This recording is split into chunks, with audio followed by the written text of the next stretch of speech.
ផ្លែអំពិលខ្ចីនិងទុំរបស់ខ្មែរក្រៅពីធ្វើជាម្ជូរសម្រាប់ស្លបុកល្ហុងបុកអំពិលកប់ប្រហុកទៅតាមតម្រូវការនិងចំណង់ចំណូលចិត្តអ្នកបរិភោគនោះអំពិលទុំអាចធ្វើជាដំណាប់បានសម្រាប់ការទទួលទានលេងកំដរមាត់ផងដែរបច្ចុប្បន្នអំពិលទុំខ្មែរកំពុងត្រូវបានអ្នកស្រុកមួយចំនួននៅស្រុកថ្មគោលនៃខេត្តបាត់ដំបងបានប្រមូលទិញមកបកយកសាច់លក់សម្រាប់ធ្វើជាគ្រឿងទេសបង់ជាសម្លម្ជូរនិងធ្វើជាដំណាប់មិនត្រឹមតែសម្រាប់ផ្គត់ផ្គង់ទីផ្សារក្នុងស្រុកប៉ុណ្ណោះទេតែសម្រាប់នាំទៅក្រៅប្រទេសដើម្បីបង្កើននូវប្រាក់ចំណូលប្រចាំគ្រួសារបានមួយផ្នែកផងដែរអ្នកស្រីសសុគន្ធវ៉ារីហៅរីរីរស់នៅភូមិតាសីឃុំតាមិនស្រុកថ្មគោលខេត្តបាត់ដំបងបានបញ្ជាក់ថាក្រុមគ្រួសាររបស់អ្នកស្រីជាអ្នកលក់ដូរកសិផលផ្លែឈើរបស់ខ្មែរទៅតាមរដូវកាលបែបធម្មជាតិដូចជាផ្លែស្វាយក្រូចពោធិ៍សាត់ដោយឡែកដល់រដូវកាលអំពិលទុំអ្នកស្រីបានប្រមូលទិញផ្លែអំពិលទុំយកមកឆ្កឹះគ្រាប់ដើម្បីលក់ចែកចាយបន្តទៀតអ្នកស្រីបានបន្តទៀតថាអំពិលទុំចាប់ផ្ដើមតាំងពីដើមខែមករាទៅដល់ខែមេសា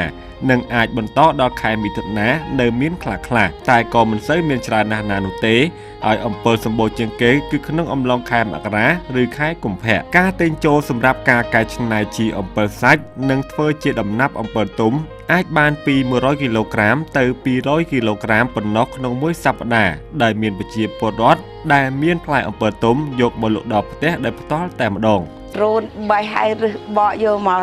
លក់ឲ្យយើងតម្លៃជាទូទៅការថ្លៃពី5000ទៅ6000បកហើយនៅជាក្របឯងក្រោយមកថោកពីតម្លៃថោកបំផុតគឺ2500បច្ចុប្បន្ននេះធ្វើច្រើនគេខ្លះគេទិញយកទៅទុកស្លឬធ្វើកតុយហេះលក់បន្តអីចឹងណាឬមួយខ្លះគេតាក់ទងខ្ញុំភាគច្រើនគេទិញថាយកទៅធ្វើផលិតផលសាប៊ូដោះខ្លួនចានឹងគេទិញជាច្រើនតាក់ទងតែឲ្យឆ្កឹះក្របស្អាតអីចឹងណាចាតម្លៃយើងលក់ថេដោយបោះដុំចឹងយើងលក់តម្លៃ1គីឡូចាប់ពីកំងខ្ញុំ20គីឡូ30គីឡូខ្ញុំលក់តម្លៃ1គីឡូហ្នឹងតែ10000ទេព្រោះអីខ្ញុំចំណេញទូទាត់ថាយើងឆ្កឹះហើយ1គីឡូហ្នឹងយើង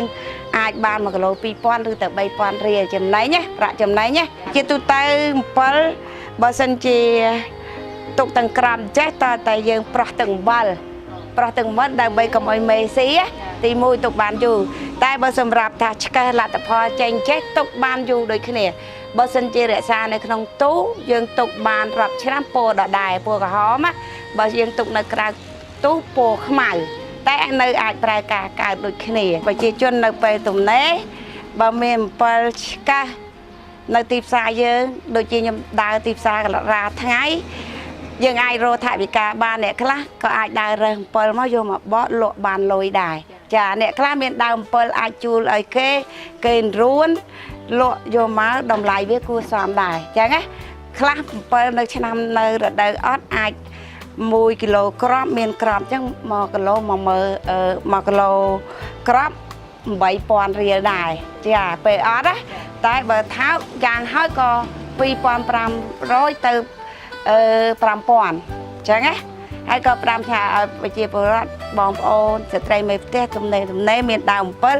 អាចយកបេះឲ្យបកអាចយកមកលក់ទីផ្សារបើអត់ទីផ្សារអាចទាក់ទងមកវិញបានសម្រាប់មុខរបរមួយនេះអ្នកស្រីបានបញ្ជាក់ថាអំពិលសាច់និងដំណាប់អំពិលរបស់អ្នកស្រីត្រូវបានមិត្តភ័ក្តិកំងយកទៅដល់ប្រទេសកាណាដាអង់គ្លេសហើយមួយចំនួនទៀតបានចែកចាយនៅតាមទីផ្សារក្នុងស្រុកដែលចំណូលបានមកពីការលក់អំពិលសាច់និងដំណាប់អំពិលអាចដោះស្រាយជាភាពរស់នៅប្រចាំថ្ងៃបានដូចជាសម្រាប់ការបង់ថ្លៃទឹកភ្លើងការហូបចុកជាពិសេសអាចរួចពីការចងដៃការគេក៏ដូចជាការចូលបិណ្ឌទានផ្សេងៗទៀតមានន័យថាពីមួយខែទៅមួយខែអាចដោះស្រាយបានយ៉ាងស្រួលមិនបាច់យកលុយចំណូលផ្សេងទៀតមកប្រើប្រាស់នោះទេដែលយើងកើតមកឃើញដើមអំពិល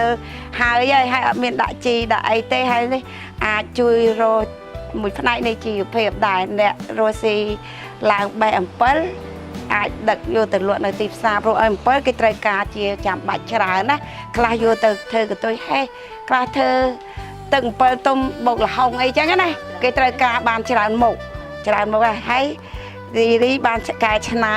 ជាដំណាប់អំពិលនេះដែរពីសម័យមុនអំពិលសាបូក្រោយចាសាបូក្រោយមកប្រជាជនយើងតែងតែខ្វះខាតជីវភាពតែងតែលក់ដើមអំពិលដែលធ្វើជាលបងអីចឹងណា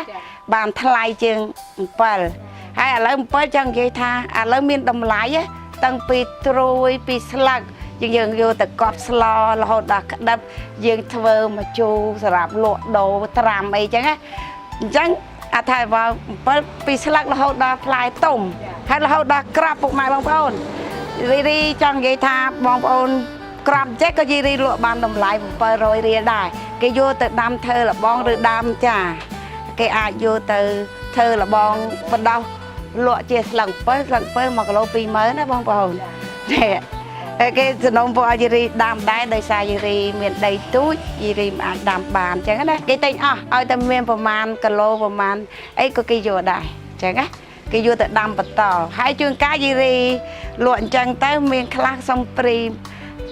ក្របនេះយកទៅដាំម្ដង1គីឡូ2គីឡូអីដែរតែយីរីឲ្យទេបើសម្រាប់ពី10គីឡូ20គីឡូឡើងទៅយីរីលក់ដែរព្រោះអីទំរំឆ្កឹះសាច់បានក្របហ្នឹងវាយូរដែរសូមបញ្ជាក់ថាអំពិលគឺពួកឈើមួយប្រភេទមានដើមធំសាច់ស្វិតស្លឹកល្អិតមានរសជាតិជូរផ្លែវែងហើយផ្លែមួយហៅថាមួយគូខ្លះមានរសជាតិជូរប្រើជាម្ជូរសម្រាប់ស្លខ្លះមានរសជាតិផ្អែមលាយជូរបន្តិចសម្រាប់ប្រើជាបង្អែមក៏បានស្លឹកខ្ចីនិងផ្កាប្រើជាបន្លែស្លបានអំពិលមានឈ្មោះ3ប្រភេទគឺអំពិលក្តារមានផ្លែធំសំប៉ែតមានរសជាតិជូរច្រើនអំពិលក្តាមឬអំពិលអាឆ្មាមានផ្លែតូចមូលច្រើនតែមានរសជាតិជូរអែមល្មមឆ្ងាញ់អំពិលផ្អែមច្រើនតែមានផ្លែតូចមានរសជាតិផ្អែមលាយជូរបន្តិចបន្តួចអំពិលទាំង3ប្រភេទនេះមានដើមនិងស្លឹកបែបតែមួយផ្សេងគ្នាតែសន្តានផ្លែនិងរសជាតិផ្លែតែប៉ុណ្ណោះអំពិលងាយដាំ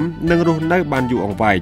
ជាឈើមានប្រយោជន៍ដ៏សំខាន់មួយច្រើនតែមានការដាំដុះនៅលើដីដំបូកភ្លឺស្រែក្បែរចិញ្ចើមថ្នល់ជាដើមដើមអំពិលមានផលប្រយោជន៍ច្រើនតាំងពីដើមស្លឹកផ្កាត្រួយផ្លែរហូតដល់សម្បកឬឫសជាដើមសម្រាប់បម្រើដល់ជីវភាពរស់នៅរបស់ប្រជាពលរដ្ឋទាំងនៅទីប្រជុំជននិងជនបទ